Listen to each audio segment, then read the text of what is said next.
Hello guys, welcome to Body Fit Naturals. आज की video में हम बात करने वाले हैं कुछ ऐसी टेक्निक्स के बारे में जिससे आप अपने मसल बिल्डिंग प्लेट्यू को ब्रेक कर सकते हो। अगर आप रेगुलर जिम गोर हो और आपको जिम में अच्छे खासे रिजल्ट नहीं मिल रहे तो ये वीडियो आपके लिए है। और अगर आप जिम जा रहे हो और आपको अच्छे खासे रिजल्ट मिल रहे हैं और आप उन रिजल्ट को और एनहांस करना चाहते हो तो ये वीडियो माय फ्रेंड आपके लिए है। तो एंड तक जरूर बने रहना। हम उन सारी टेक्निक्स की बात करेंगे जिनसे आप मसल बिल्डिंग प्लेट्यू को ब्रेक कर सकते हो और इजीली अपने डेली रूटीन में ऐड कर सकते हो। इन टेक्निक्स को मैं 3 पार्ट्स में डिवाइड कर रहा हूं और इन 3 पार्ट्स के थोड़े थोड़े सब पार्ट्स और होंगे। Before workout, during workout and after workout. इन तीनों में हम कौन सी टेक्निक यूज कर सकते हैं ताकि हमारा मसल बिल्डिंग प्लेट्यू जो है वो ब्रेक हो जाए। आप अगर हमारी वेबसाइट से कोई भी वर्कआउट प्लान डाउनलोड करते हो तो ये सारी टेक्निक्स आपको वर्कआउट के एंड पे मिल जाएंगी। उन सभी के बारे में आज इस वीडियो में मैं बात करने वाला हूँ। तो ज्यादा टाइम ना लेते हुए चलते हैं हमारी पहली टेक्निक की तरफ।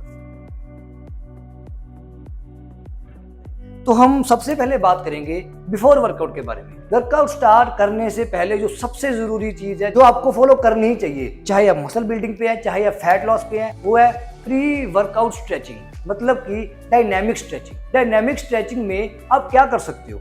सबसे पहले देखो, डायनेमिक स्ट्रेचिंग का वैसे तो पर्सन टू पर्सन मैटर करेगा, पर मैं आपको एक जनरल रूटीन देने जा रहा हूं जो आप डेली फॉलो कर सकते हो वर्कआउट से पहले 5 मिनट के लिए। सबसे पहले हमें लगाने हैं नेक रोटेशंस, 5 क्लॉकवाइज और 5 एंटी क्लॉकवाइज, बिल्कुल स्लो एंड कंट्रोल वे में। दूसरे नंबर पे हमें लगाने हैं arm rotations, 40 clockwise and 40 anti clockwise, slow and controlled way में। थर्ड नंबर पे हमें लगाने हैं साइड ट्विस्ट, 40 टोटल इन नंबर। उसके बाद हमें लगाने हैं 40 चेस्ट एक्सपेंशंस, वो भी बिल्कुल स्लो एंड कंट्रोल्ड वे में। उसके बाद हमें लगाने हैं 50 jumping jacks and at the end 40 high knee raises. ये होगा हमारा जनरल वार्म अप रूटीन किसी भी वर्कआउट को स्टार्ट करने से पहले। इस वार्म अप के बाद जो भी एक्सरसाइज आप स्टार्ट करने वाले हो, मेक श्योर कि उसके मिनिमम टू मिनिमम 2 से 3 वार्म अप सेट जरूर लें। चैलेंजिंग वेट स्टार्ट करने से पहले 3 सेट लाइट वेट के साथ 15 से 20 रेपिटेशन जरूर लगाएं। अब बात करते हैं ड्यूरिंग वर्कआउट के बारे में। ड्यूरिंग वर्कआउट हम ऐसा क्या करें कि हमें लॉन्ग टर्म के लिए कंसिस्टेंट रिजल्ट्स मिलते रहें विदाउट एनी इंजरी। तो ड्यूरिंग वर्कआउट जो हमारा पहला पॉइंट होगा, वेट अपने स्ट्रेंथ के अकॉर्डिंग ही लिफ्ट करें।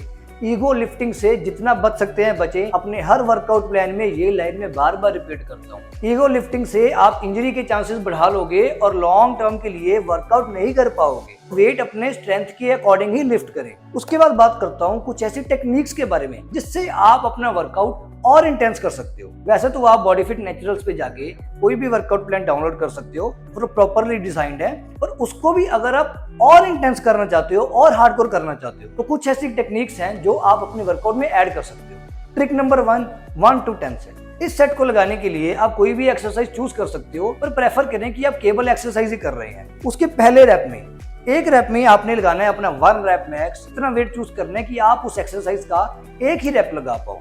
उस रैप को कंप्लीट करने के बाद हम वेट को थोड़ा सा ड्रॉप करेंगे और उसके लगाएंगे 2 रैप और। थोड़ा सा वेट ड्रॉप और करके उसके हम लगाएंगे 3 रैप और ऐसे वेट ड्रॉप करते करते हमारे 10th सेट में हम लगाएंगे 10 रेपिटेशन और ये सारे रेपिटेशंस होंगे विदाउट एनी रेस्ट। दूसरी टेक्निक की बात करूं तो आप यूज कर सकते हो सुपर सेट्स। सुपर सेट्स का मतलब है एक एक्सरसाइज के बाद नॉन स्टॉप दूसरी एक्सरसाइज। या तो इसमें आप ऐसी एक्सरसाइज चूज कर सकते हो जो सेम मसल को हिट कर रही है, या ऐसी एक्सरसाइज को चूज कर सकते हो जो डिफरेंट मसल्स को हिट कर रही है। फॉर एग्जाम्पल, अगर आप सेम मसल को हिट करना चाहते हो तो पहली एक्सरसाइज में आप लगा सकते हो बारबल कर्ल्स और दूसरी एक्सरसाइज में आप लगा सकते हो डंबल कर्ल।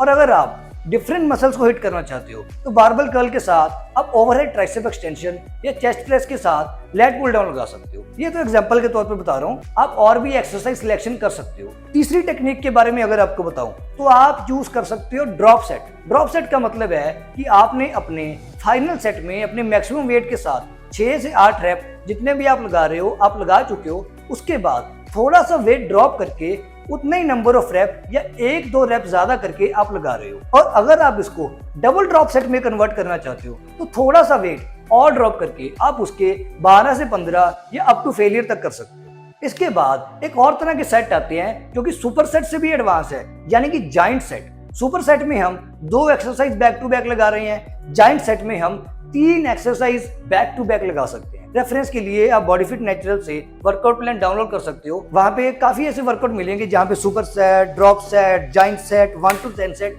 हम टेक्निक में यूज कर रहे हैं। ड्यूरिंग वर्कआउट का एक और पॉइंट है कि हम सेट्स के बीच में कितना रेस्ट लें। तो देखो मैं आपको जनरली बता देता हूँ कि अगर आप स्ट्रेंथ ट्रेन कर रहे हो, मतलब आप 8 से कम रेपिटेशन लगा रहे हो, तो आपको रेस्ट करना होगा 2 मिनट यानी कि 120 सेकेंड्स, 2 से 2.5 मिनट। और अगर आप रेप्स लगा रहे हो 8 से 12, तो आपको रेस्ट करना होगा 1.5 मिनट यानी कि 90 सेकेंड्स। और अगर आप रेप्स लगा रहे हो 12 या उससे ज्यादा, तो आपको रेस्ट करना होगा उससे थोड़ा कम यानी कि 60 to 90 सेकेंड। और अगर आप एब्स ट्रेन कर रहे हो तो एब्स के सेट्स के बीच में आपको रेस्ट करना होगा ओनली 45 सेकेंड। अब बात करते हैं कि हमें वर्कआउट के बाद क्या करना चाहिए। मैंने जनरली क्या देखा है, जब लोग बल्किंग पे होते हैं तो एब्स को और कार्डियो को बिल्कुल नेग्लेक्ट कर देते हैं, या जब लोग कटिंग पे होते हैं तो एब्स को ओवर ट्रेन करते हैं और ज्यादा ही कार्डियो करते हैं। तो हमें इन दोनों का बैलेंस बना के चलना पड़ेगा, चाहे आप बल्किंग पे हैं चाहे आप कटिंग पे हैं। एब्स को कब ट्रेन करना चाहिए, कितने रेप्स में ट्रेन करना चाहिए, कितने सेट्स करने चाहिए, कितना रेस्ट लेना चाहिए, एम्प्टी स्टमक या वर्कआउट के बाद कब कब करना चाहिए, उसके लिए आप इस वीडियो का रेफरेंस ले सकते हो। और कार्डियो के लिए या तो कार्डियो को आप सुबह एम्प्टी स्टमक कर सकते हो, या अपने वर्कआउट कंप्लीट करने के बाद कर सकते हो, या उस दिन कर सकते हो जिस दिन आप रेस्ट डे ले रहे हो। पर किसी भी स्ट्रेंथ ट्रेनिंग से पहले कार्डियो को बिल्कुल अवॉइड करें। कार्डियो देखो आपकी ओवरऑल हेल्थ के लिए, आपकी हार्ट के लिए, ओवरऑल बॉडी फंक्शनिंग के लिए काफी इफेक्टिव है। इसको सिर्फ as a fat loss tool ही मत यूज करें, ओवरऑल हेल्थ के लिए भी कार्डियो बहुत जरूरी है। हेल्थ का मतलब सिर्फ ये नहीं है कि आप अच्छे मसल बना रहे हो, लो बॉडी फैट परसेंटेज पे जा रहे हो, बट ओवरऑल बॉडी फंक्शनिंग भी मैटर करती है। उसके लिए कार्डियो हफ्ते में मिनिमम 3 बार 20 मिनट्स। कार्डियो में आप रनिंग कर सकते हो, आप जॉगिंग कर सकते हो, इंक्लाइन वॉक कर सकते हो, स्किपिंग कर सकते हो। और अगर आप कोई स्पोर्ट्स खेलते हो तो वो तो बहुत बढ़िया बात है, आप स्पोर्ट्स खेलने जा सकते हो, फुटबॉल, क्रिकेट, किसी भी तरह की कार्डियो। बस कार्डियो को बिल्कुल स्किप मत करें। सारा वर्कआउट खत्म करने के बाद, स्ट्रेंथ ट्रेनिंग के बाद, एब्स के बाद, कार्डियो के बाद, एट द एंड हमें करना है 3 से 5 मिनट का कूल डाउन। कूल डाउन क्यों जरूरी है? ताकि आपके सोर मसल्स में थोड़ा ब्लड फ्लो बढ़े और आपकी रिकवरी जो है थोड़ी फास्ट हो जाए, जिससे आप जल्दी रिकवर करोगे और आपका जो मसल बिल्डिंग प्रोसेस है, फैट लॉस प्रोसेस है, उसको थोड़ा सा पुश मिल जाएगा due to good recovery. After workout stretching में हमें करनी है स्टैटिक स्ट्रेचिंग। स्टैटिक स्ट्रेचिंग में आप सबसे पहले कर सकते हो नेक होल्ड लेफ्ट साइड 20 सेकंड्स के लिए और राइट साइड 20 सेकंड्स के लिए। उसके बाद हमने स्ट्रेचिंग करनी है अपने शोल्डर्स की। शोल्डर की स्ट्रेचिंग के लिए आपको शोल्डर को होल्ड करना है इस पोजीशन में 20 सेकंड्स के लिए।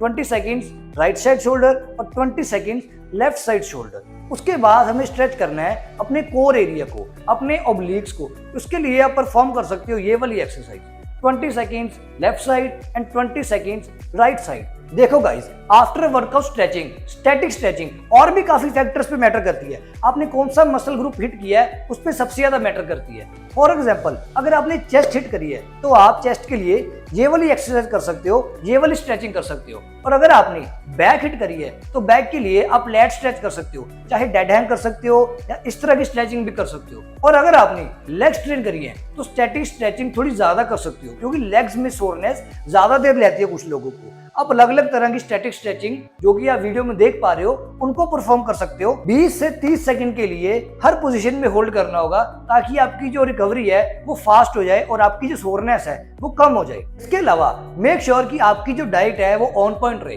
अगर आप बल्किंग पे हैं तो अपनी मेंटेनेंस कैलोरी से 200 से 300 कैलोरी ज्यादा कंज्यूम करें, और अगर आप कटिंग पे हैं तो अपनी मेंटेनेंस कैलोरी से 200 से 300 कैलोरी ही कम कंज्यूम करें। Quality nutrition, quality workout and quality rest.